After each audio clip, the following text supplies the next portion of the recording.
Hello everyone, welcome back to Good Guides. Good Guides or আজিৰ এই নতুন ভিডিঅ'টোলৈ আপোনাক আকৌ এবাৰ স্বাগতম জনাইছোঁ। আজিৰ এই ভিডিঅ'টোৰ জৰিয়তে আমাৰ লেটাৰ ৰাইটিঙৰ যিটো সিৰিজ আছিল তাৰ 2 নম্বৰটো আলোচনা কৰিবলৈ গৈ আছোঁ। এই কোৱেশ্চনটো মেট্ৰিক পৰীক্ষা 2017 চনত আহিছিল। কোৱেশ্চনটো আপোনালোকে স্ক্ৰীনত দেখিছে, মই একবাৰ পঢ়ি শুনাই দিছোঁ। Write a letter to your father or guardian requesting him or her to send you some money that you need to buy a new set of uniform. তোমাৰ অভিভাৱকলৈ বা তোমাৰ দেউতালৈ এখন চিঠি লিখিব লাগে আৰু তাতে তুমি তেওঁক অনুৰোধ কৰিব লাগে যে তোমাৰ এযোৰ নতুন ইউনিফৰ্মৰ প্ৰয়োজন হৈছে তাৰ বাবে টকা পঠাবলৈ। বলক আমি লেটাৰটোলৈ আগবাঢ়ো। আপোনালোকে স্ক্ৰীনত দেখিছে, ইয়াতে লিখিছোঁ মাই ডিয়াৰ ফাদাৰ, মোৰ প্ৰিয় দেউতা।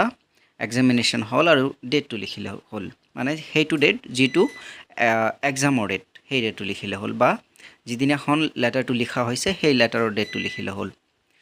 I hope you are well by the grace of the Almighty. মই আশা কৰোঁ ঈশ্বৰৰ কৃপাত তুমি ভালে আছা। I am doing well here. মই ইয়াতে ভালে আছোঁ। And my studies are going smoothly.